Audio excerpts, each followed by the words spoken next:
Welcome to the Nevada Economics Podcast, where we bring together experts to discuss economic issues facing Nevada and the Western United States. We are sponsored by the University of Nevada Extension and the University Center for Economic Development. I am your host, Bob Conrad. On today's show, we sit down with Doug Thornley, Assistant City Manager for the City of Sparks. Joining us is Fred Steinmann, a Leadership and Economic Development Specialist with the University Center for Economic Development. Our topic today is the Long-Term Fiscal Health Analysis Report recently commissioned by the City of Sparks and how the city forecasts growth and development. Please welcome Doug Thornley. My role with the city kind of runs the gamut from your traditional internal services like human resources and the clerk's office to what seem like externally facing roles in terms of government affairs and interacting with the legislature.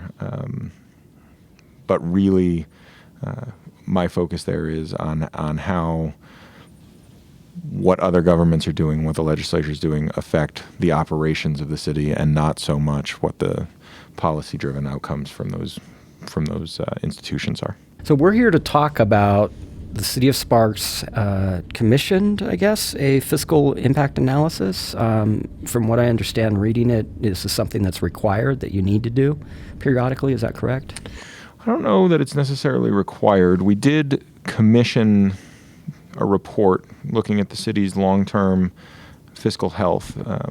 What we're looking at specifically is if the city were to develop as it is projected and planned, using the existing and adopted comprehensive plan for the city, if it were to develop that way over the next 20 years, what impact would that have on the general fund and the road fund? And we chose the general fund and the road fund as measurement tools in this case because they're not cost recovery funds. They're not impact fees. They're not sewer enterprise fees.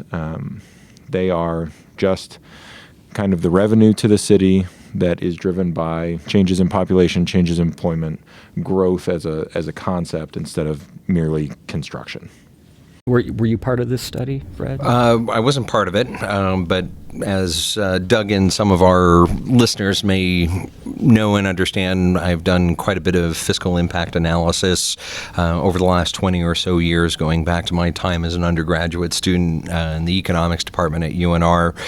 Worked very closely with Tom Harris, the director of the Center for Economic Development, Glenn Atkinson, professor emeritus at the College of Business, really to understand the impacts of Nevada's fiscal system, primarily on local governments.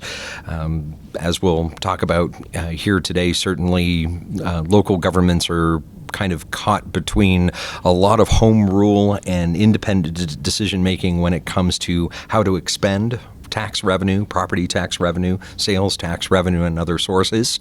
But of course, as more of a Dillon's Law state, the legislature only gives local governments so much flexibility when it comes to creation and utilization of a fiscal system from a revenue generation part. And of course, that is challenging for sure, given that local governments like the City of Sparks are responsible for providing a bulk of the day-to-day services that individual citizens in the state consume. As I read the report, the key takeaway for me, and correct me if I'm wrong here, is that local municipalities are kind of in a really difficult position.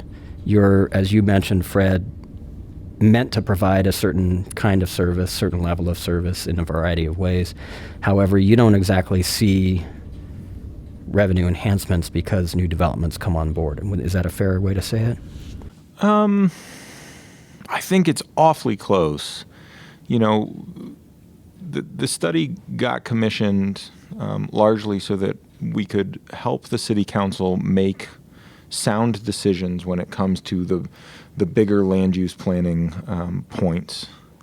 But I think we've all heard the idea that development pays for itself or should pay for itself. And largely when we look at impact fees as it relates to, the RTC impact fees, or like I said earlier, the sewer connection fees,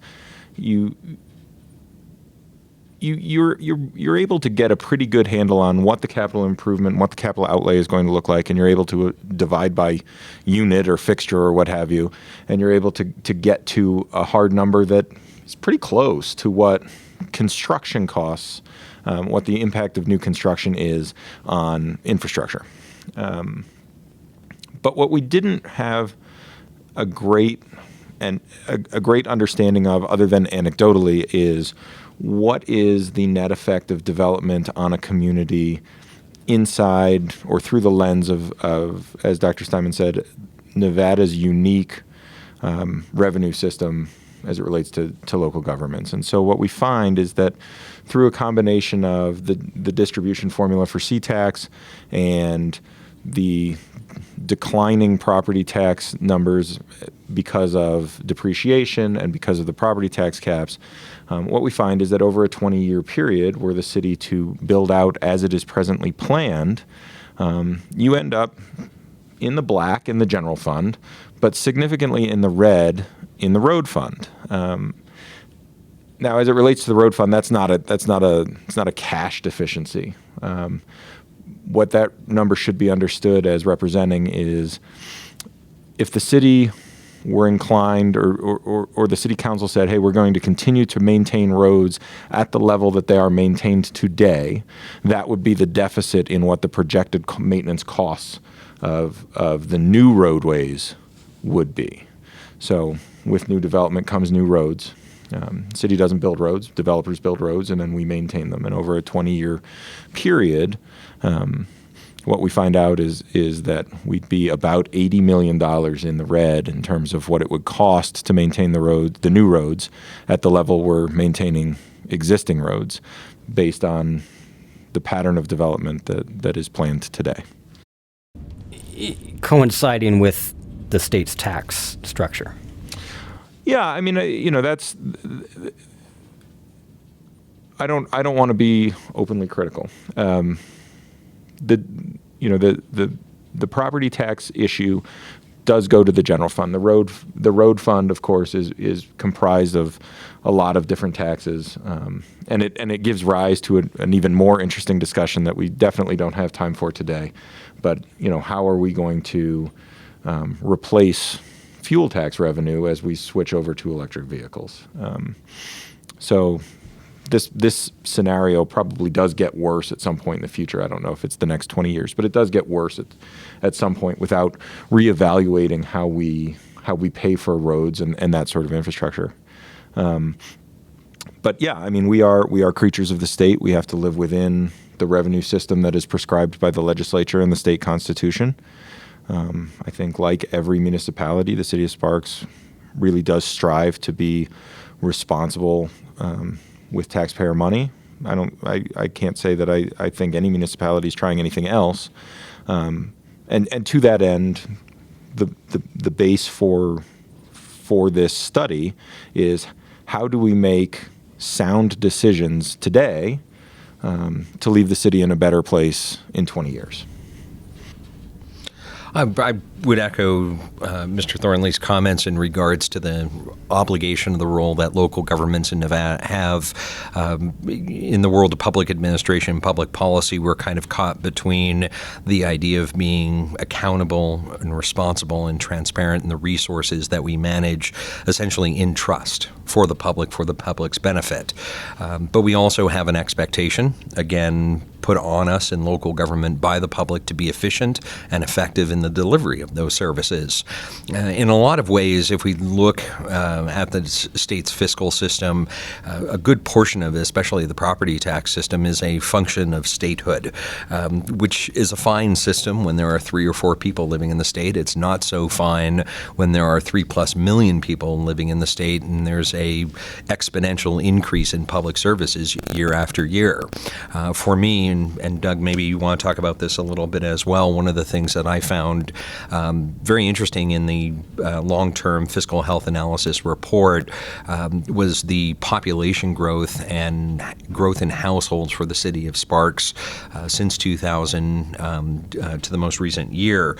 So between 2000 and 2008, the city of Sparks, its population increased by 2.4%. For Washoe County, it increased 1.8%. So Sparks certainly, as an attractive community, as a community that people want to clearly live, work, and play in, are making Sparks home. But of course, with that increased population and the increased economic activity and the new jobs and the new opportunities for living, working, and playing with the community comes the cost of providing services to that increased population.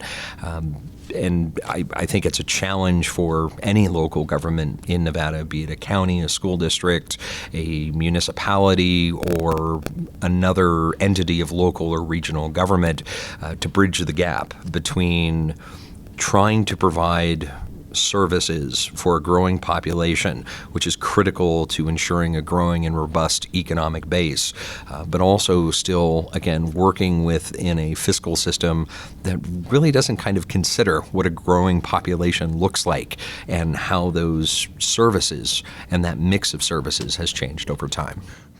Perhaps even more than that, I think the revenue system that is in place today in Nevada requires municipalities to grow to maintain fiscal solvency. And what we find is that, and I think most people understand this, but certain land use types, as you alluded to, require more services. So residential uses generate police calls, and they generate traffic, and they, require fire services, and you end up with paramedic services, and it's because people live there. And so the increase in population, of course, does bring more demands on services. Coupled with, as we talked about earlier, a declining revenue stream from property taxes, and a C-tax distribution system that is not directly tied to point of sale. There's a complex formula, and it involves multiple buckets and lots of numbers, lots of variables. What you start to find is that in order to assure fiscal solvency and not be as dependent on growth, is that you need to look at your mix of land uses. And the employment land uses tend to be fiscally positive is perhaps not the right term to use, but they have less of an impact, less of a detrimental impact on service provision. So, for example, one of the things we found, and I'm sure you saw in the report, is that density matters, right? Instead of single-family residential on large lots where you can get, 20 units on 40 acres, multifamily development is a significantly better play for local government because there are fewer roads to maintain. When there are calls for service, they all go to the same place. And so you can find these economies of scale. You can find these efficiencies just by saying, hey, we're going to develop 10% denser than we originally planned. That's a significant improvement in the long-term outlook for the city. You can say, well, we probably don't have enough space planned out as industrial, and so we need to find a way to accommodate that. But we probably have too much space planned out as retail. And retail is another use that, of course, generates tons of calls for service. And so by reducing the number of acres that are planned retail and reallocating them to industrial development, you can start to incrementally change this picture. And what we tried to capture with this project is, well, what do we really need? It's planned this way, but what do we need? And so the consultant looked at the historic absorption rates and the capture rates for the city of Sparks versus the broader metropolitan region, and produced a spreadsheet of, here's how many acres you have planned this way. Here's how many acres we think you're going to need. And here's what we think, in terms of job creation, is going to require new development versus will be absorbed by your existing building stock. So from there, you're sort of able to create some scenarios where you could examine hypothetically what tweaks to these variables would do in terms of the long-term fiscal health of the city.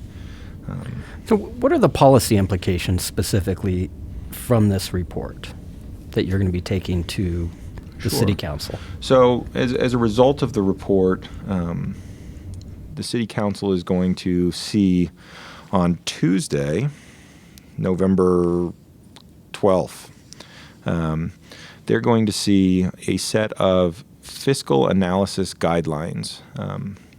For certain categories of project, the city requires a fiscal analysis report to accompany the application. And one of the difficulties we've historically seen is that, between the economists and the planners and the elected officials, nobody can really agree on what the assumptions are when we go through this exercise. And so what we've done is with the help of the consultant we used to create this report, we've created a set of guidelines that have been shopped out to the development community and the economists and what have you. And we've all kind of agreed on, we think this probably does a pretty good job of capturing what the economic effect of a proposal will be. We think this is a solid estimate. And so we are going to bring to the City Council for their consideration a set of guidelines that essentially levels the field as it relates to the preparation of these fiscal analysis reports. It'll prescribe what the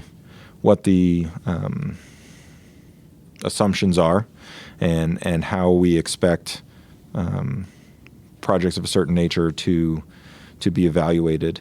And that way, it really does generate kind of an apples-to-apples comparison from project to project to project, where before it was dependent on which economist you used and what set of data you elected to present, and it was exceedingly difficult, even for the professionals, to get their heads around what was real and what wasn't. And while it's all just an exercise in estimation, we thought it was appropriate to provide the City Council with the option of adopting a tool that would give them a fair look on a project-by-project basis at what they thought or what we think will result from certain proposals. I think what's really important, though, is that we're really just looking at applying this to 4 main categories of project. So it's not going to be every building permit that comes through the door. It'll be comp plan amendments for sites that are over 5 acres, annexations, expansions of the city's sphere of influence, and land use approvals for greenfield sites that are larger than 20 acres. 20 acres or larger. And so what we're hoping to do is help the City Council understand the ramifications of the decision-making process. And incrementally over time, we're hopeful that this information will guide the land use planning process and help the City Council make decisions that will improve the long-term health of this fiscal health of the city. It's one decision isn't going to make or break the city. Some projects are going to be fiscally negative, and they're going to have other intrinsic value, and they'll be approved. And some will be fiscally positive, but they might not be the right project, and they'll be denied. It's not probably a standard that a project will get an up or down on, but it will help the City Council and the Planning Commission make decisions that lead towards an improved outlook over a 20, 30, 40-year period. Now, you mentioned property tax caps, and I know historically that's been kind of a big issue here, and we did see some attempt this last legislative session to address that again. And maybe this is a question for you, Fred. Do you see that coming back as a potential way to adjust these sources of revenue? Well, I think at a certain point, we have to have a more systematic discussion about our fiscal system, and not necessarily just the property tax, but all aspects of Nevada's fiscal system, and what that means to support local governments, even the state government, moving forward in the provision of public services. I think one of the major problems with the fiscal system as it's currently designed is it doesn't provide much certainty, not only for local governments and public sector agencies, but even the private sector. There's a fair bit of uncertainty in terms of how things are going to be valued at a long-term perspective, especially if you're, a manufacturer and you're making major capital purchases that are going to last 50 years, you need to know with pretty strong certainty, not only how is that going to be taxed and treated from a liability standpoint in year 22 or 37 or year 50, but also you need to have relative certainty in terms of the reliance on public services that you need in order for your business to function within the particular community.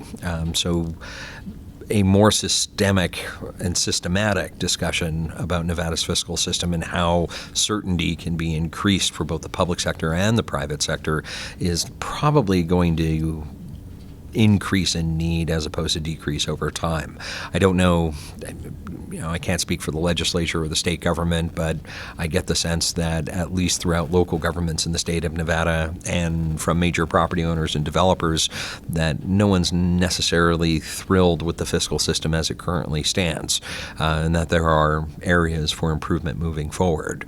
And that idea of certainty is, something that, kind of sparked my interest as reading this fiscal report and listening to Mr. Thornley's list of the 4 kind of policy recommendations or general areas of guidance, the tools, was I think not only does that provide the city's planning staff and other elements of the city government with increased certainty on how to address certain projects as proposed, but can really provide a tremendous amount of certainty for the private sector and developers, so that they can understand what the fiscal impacts of their project is going to be relative to other projects for specific pieces of land.